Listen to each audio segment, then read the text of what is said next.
Assalamualaikum warahmatullahi wabarakatuh. Selamat malam. Saya Pandi Sonto akan mempresentasikan proposal penelitian saya dengan judul Pengembangan Perangkat Pembelajaran dengan Pendekatan STEM berbasis Adiwiyata pada materi Statistika kelas 8.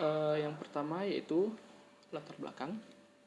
Yang melatar belakangi pembuatan proposal saya atau penelitian saya, yang pertama yaitu revolusi industri 4.0, yang mana pada revolusi 4.0 ini terjadi perubahan-perubahan yang mengakibatkan perubahan yang juga berlaku pada perubahan sistem pendidikan yang dulunya belajar konvensional yang tidak memanfaatkan teknologi, sekarang jadi lebih memanfaatkan teknologi dan internet.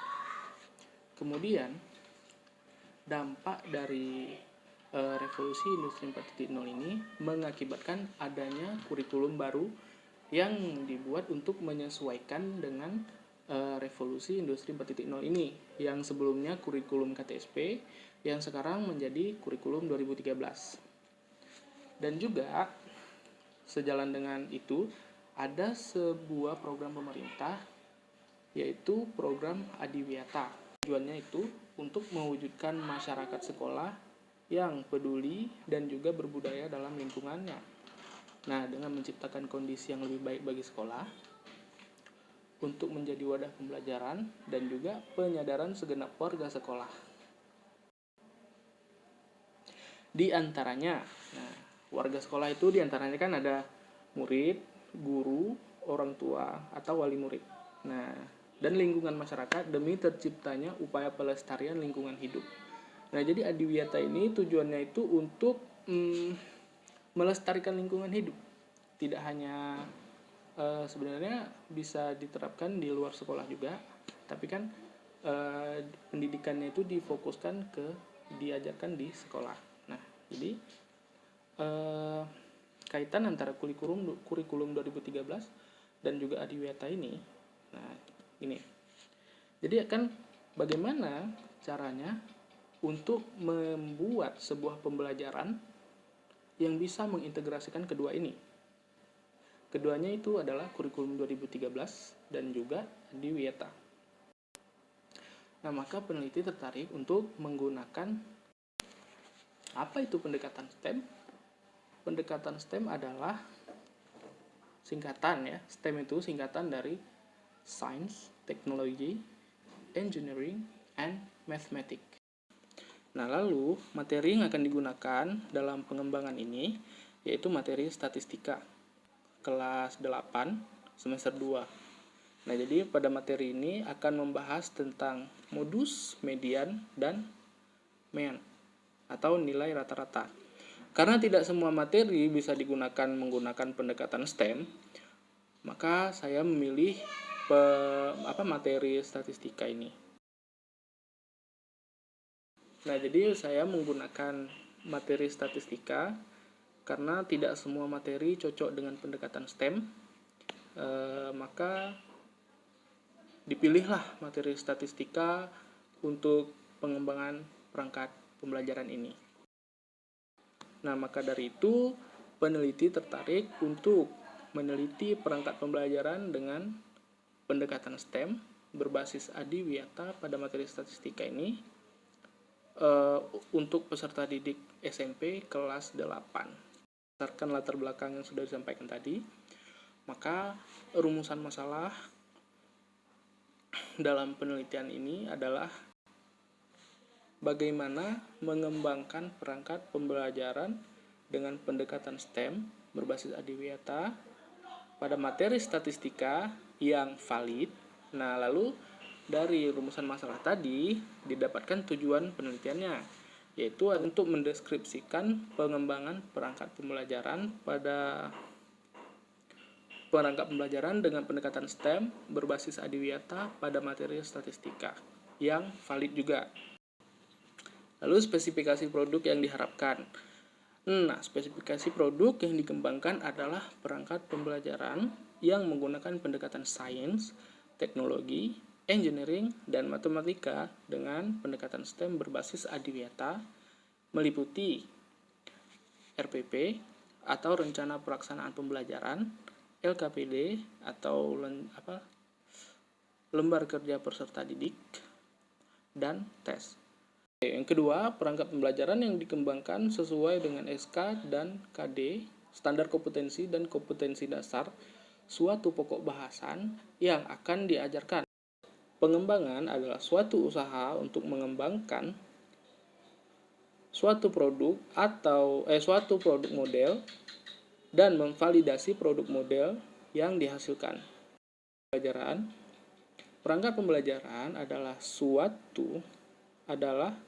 salah satu wujud persiapan yang dilakukan oleh guru sebelum mereka melakukan proses pembelajaran.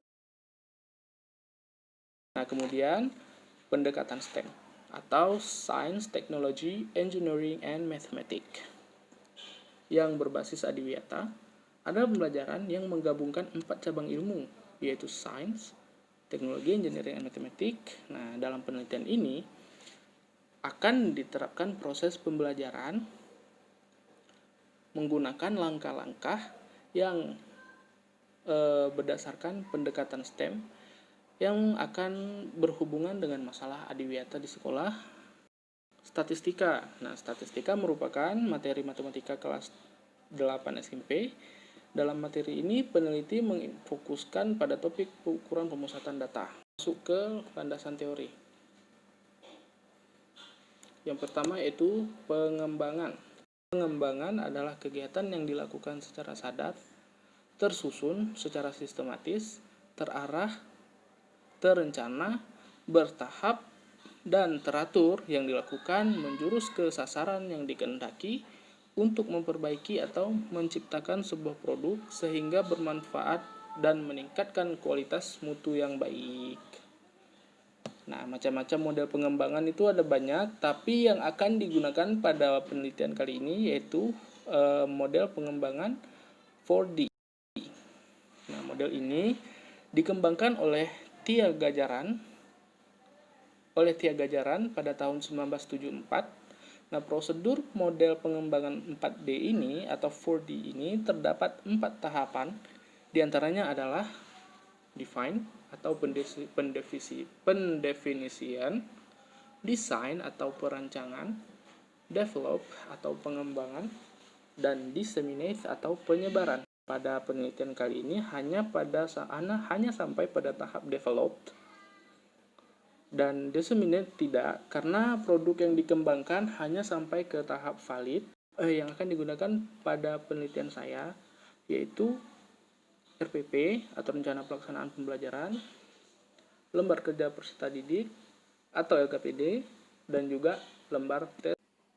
Pengertian STEM atau Science, Technology, Engineering, and Mathematics. Nah, pengertian STEM Education dari California Department of Education adalah STEM Education meliputi proses berpikir kritis, analisis, dan kolaborasi di mana peserta didik mengintegrasikan proses dan konsep dalam konteks dunia nyata dari ilmu, keterampilan, dan kompetensi untuk kuliah, karir, dan kehidupan.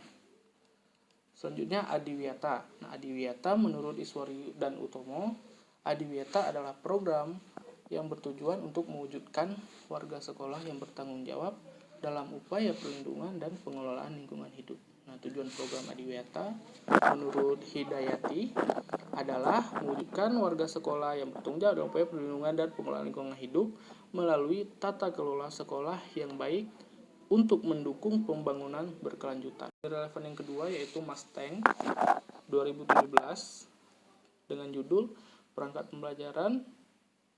Pengembangan perangkat pembelajaran berbasis Problem Based Learning kelas 10 MIA 1 SMA Muhammadiyah Limbung. Nah, jadi persamaannya sama-sama menggunakan R&D dengan model pengembangan 4D dan pengembangan perangkat pembelajaran. Perbedaannya, penelitian yang relevan menggunakan pendekatan pembelajaran Problem Based Learning, sedangkan peneliti menggunakan pendekatan STEM berbasis adiwiyata. kerangka berpikir. Pertama, kondisi awal di lapangan yang ditemukan yang meliputi adanya era revolusi 4.0. Terdapat beberapa program pemerintah untuk menyesuaikan dengan perubahan era, yaitu ada KAD Kurikulum 2013 dan program Adiweta. Nah, lalu masih kurangnya perangkat pembelajaran yang menggabungkan kedua program pemerintah di atas. Kedua program pemerintah tadi. Lalu masih kurangnya juga bahan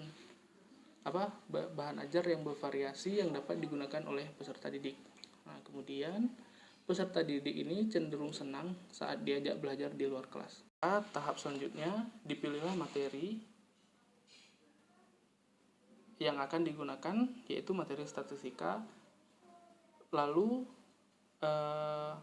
tahap selanjutnya, dikembangkanlah perangkat pembelajaran dengan pendekatan STEM berbasis Adiweta. Nah, jadi dari kondisi awal hingga ke tahap dikembangkannya perangkat ini disebut juga dengan pada tahap define. Nah, selanjutnya tahap desain.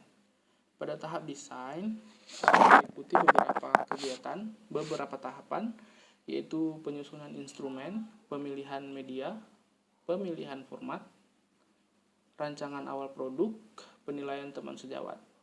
Lalu tahap selanjutnya adalah tahap development, yaitu tahap ini dilakukannya pengembangan produk, penilaian para ahli, dan uji validitas, sehingga menghasilkan produk berupa perangkat pembelajaran yang valid. Metode penelitian yang pertama yaitu jenis penelitian yang dipakai, yaitu penelitian 4D.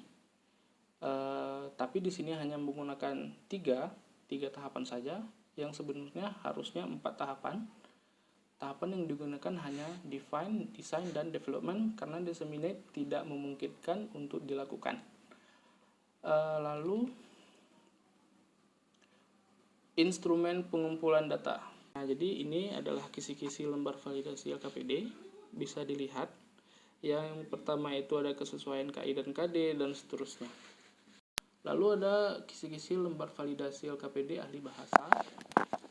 Bisa dilihat ada keterbacaan, kejelasan materi, kesesuaian dengan kaidah bahasa Indonesia, penggunaan bahasa, konteks karakter, pemilihan diksi. Nah, lalu kisi-kisi lembar validasi RPP yaitu ada komponen format, bahasa, dan isi. Teknik analisis data. Nah, jadi yang dilakukan yaitu adalah yang pertama menghitung frekuensi untuk setiap pilihan yang ada. Yang kedua menghitung proporsi dari masing-masing pilihan. Dari peroleh proporsi dihitung proporsi kumulatif. Nah, lalu tahap selanjutnya yaitu menghitung nilai Z atau distribusi normal dari proporsi kumulatif. Nah, lalu menentukan nilai batas Z setiap pilihan masing-masing. Lalu yang keenam yaitu menghitung scale value atau interval rata-rata. Lalu yang ketujuh menghitung skor hasil transformasi untuk setiap pilihan. Hasil data transformasi MSI dari masing-masing pernyataan. Dari data hasil transformasi MSI, lembar validasi para ahli dapat dianalisis dengan menggunakan rumus mengolah data yang diadaptasi Ana Sudiono pada tahun 2008 dalam DWI sebagai berikut. P sama dengan sigma F per N dikali 100%. P adalah angka presentasi data angket, sigma F adalah skor mentah yang diperoleh, N adalah skor maksimum. Jika X-nya lebih dari 80% dan kurang dari 100%, maka itu termasuk ke kriteria sangat valid. Nah, jika X-nya itu lebih dari 60% dan kurang dari 80%, maka kriterianya valid.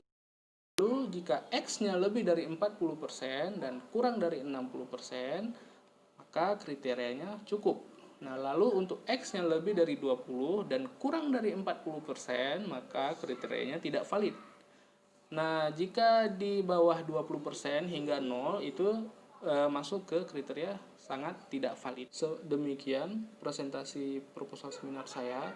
Terlebih dan kurang saya mohon maaf. Terima kasih sudah menonton video saya. Akhir kata, assalamualaikum warahmatullahi wabarakatuh.